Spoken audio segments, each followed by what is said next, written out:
इराटोस्थीन्स की छलनी विधि। इस वीडियो में हम सीखेंगे अभाज्य संख्याओं का परिचय, भाज्य संख्याओं का परिचय, इराटोस्थीन्स की छलनी विधि, अभाज्य युग्म, अभाज्य त्रिक।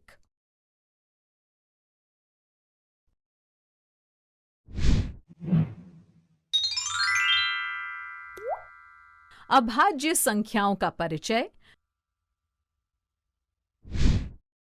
बच्चों, किसी संख्या के गुणनखंड पता करना तो आप जानते ही हैं। तो क्या आप 3 और 7 के सभी गुणनखंड बता सकते हैं? शाबाश! 3 के गुणनखंड हुए 1 और 3 और 7 के 1 और 7, है ना?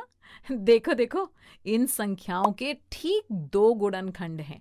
पहला गुणनखंड है 1 और दूसरा गुणनखंड स्वयं वो संख्या। और ऐसी संख्याएं जिनके केवल 2 गुणनखंड होते हैं उन्हें अभाज्य संख्याएं कहते हैं और इन्हें इंग्लिश में कहते हैं प्राइम नंबर्स।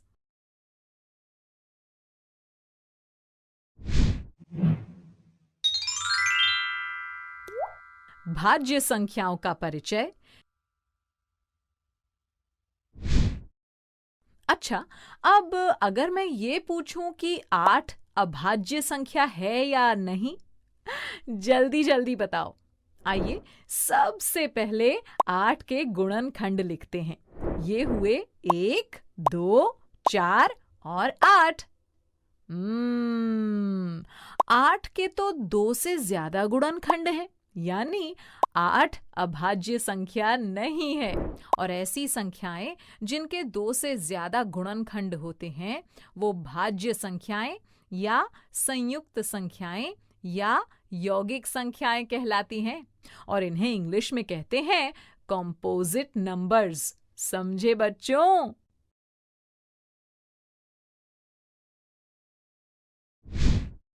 तो बताइए, 27 भाज्य संख्या है या अभाज्य संख्या?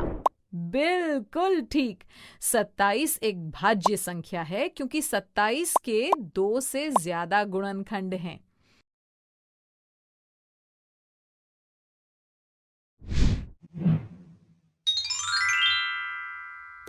इराटोस्थीन्स की छलनी विधि। अब हमें किसी संख्या के गुणनखंडों की संख्या जानकर ये बताना तो आ गया कि वो संख्या भाज्य है या अभाज्य। जानते हो बच्चों, इराटोस्थीन्स ने भाज्य और अभाज्य संख्याओं को ज्ञात करने के लिए छलनी विधि बताई थी, जिसकी वजह से इसे इराटोस्थीन्स की छलनी विधि या सीव ऑफ इराटोस्थीन्स भी कहते हैं।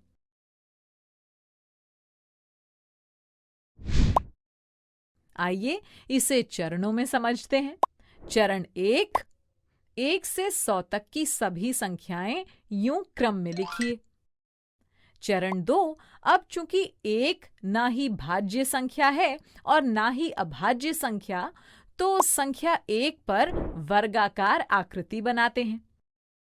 चरण 3, 1 से आगे बढ़ते हैं अगली संख्या 2 पर। तो क्या 2 अभाज्य संख्या है? हाँ, और वो इसलिए क्योंकि 2 के 2 ही तो गुणनखंड हैं, 1 और 2। अब ये दर्शाने के लिए कि 2 एक अभाज्य संख्या है, इसे एक गोलाकार घेरे के अंदर रखिए। 2 के अलावा 2 के सभी गुणजों जैसे 4, 6, 8 आदि को काट दीजिए। चरण 4, 2 से आगे बढ़ते हुए अगली संख्या 3 है और ये तो आप जानते ही हैं कि 3 एक अभाज्य संख्या है, यानी इसे गोलाकार घेरे में डालें और 3 के अतिरिक्त 3 के सभी गुणजों 6, 9, 12 इत्यादि को काट दीजिए। याद रखना बच्चों, 3 को नहीं काटना है क्योंकि 3 तो पहले ही घेरे में है।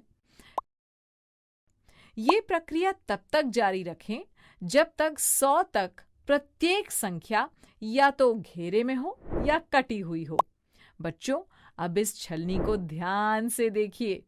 घेरे के अंदर वाली संख्याएं अभाज्य संख्या हैं और एक के अतिरिक्त कटी हुई संख्याएं भाज्य संख्याएं हैं। और इस विधि को इराटोस्थीन्स की छलनी विधि कहते हैं। यानी 1 से 100 तक की अभाज्य संख्याएं हुई 2, 3, 5, 7, 11, 13, 17, 19, 23, 29, 31, 37, 41, 43, 47, 53, 59, 61, 67, 71, 73, 79, 83, 89 और 97। तो कैसा लगा ये तरीका? है ना आसान?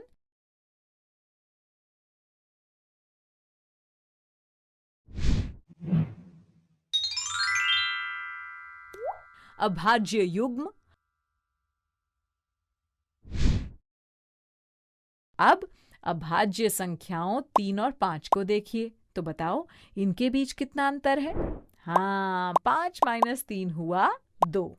बच्चों, ऐसे अभाज्य संख्याओं के युग्म जिनके बीच अंतर 2 होता है उन्हें अभाज्य युग्म या जुड़वां अभाज्य कहते हैं और इंग्लिश में इन्हें कहते हैं ट्विन प्राइम।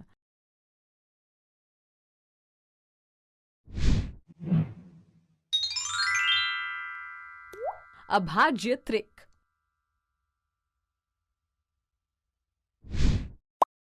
अब 3, 5 और 7 को देखते हैं, तो क्या ये सभी अभाज्य संख्याएं हैं? हाँ, शाबाश। अब इनके बीच का अंतर पता करते हैं। ठीक, बताओ बताओ। 5 - 3 हुआ 2 और 7 - 5 भी 2। जानते हो बच्चों, 3 लगातार अभाज्य संख्याओं का ऐसा समूह जिनके बीच अंतर 2 हो उन्हें अभाज्य त्रिक या प्राइम ट्रिपलेट कहते हैं। यानी 3, 5 और 7 हुए अभाज्य त्रिक।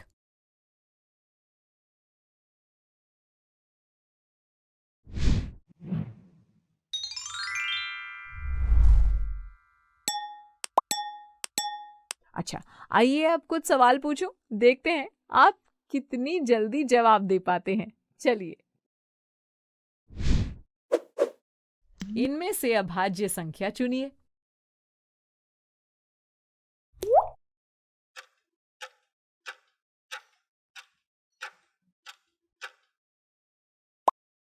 देखिए, 31 के गुणनखंड हैं 1 और 31, यानी 31 के ठीक 2 गुणनखंड हैं, इसलिए ये अभाज्य संख्या है।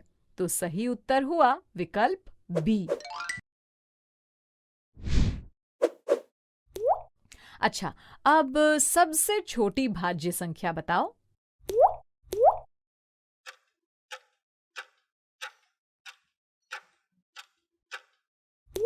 हाँ, सबसे छोटी भाज्य संख्या है 4।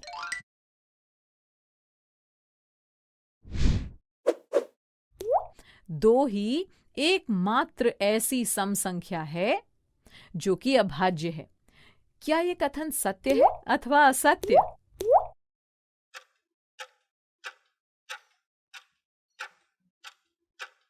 हाँ बच्चों, 2 के अतिरिक्त तो सभी सम संख्याएं भाज्य होती हैं।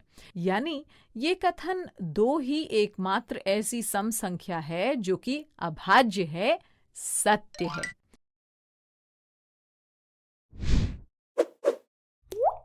फलक ये कहती है कि एक अभाज्य संख्या है। क्या वो सही है?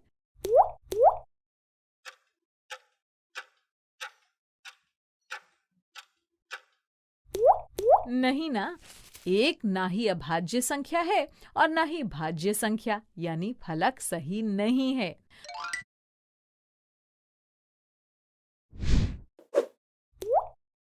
सत्रह और 19 जुड़वा अभाज्य हैं। तो ये कथन सत्य है अथवा असत्य?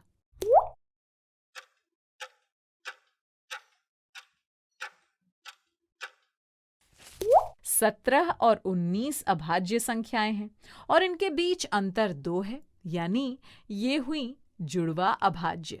17 और 19 जुड़वा अभाज्य हैं। ये कथन सत्य है। बच्चों, वर्कबुक के प्रश्नों का खूब अभ्यास करना। मैं चलती हूँ।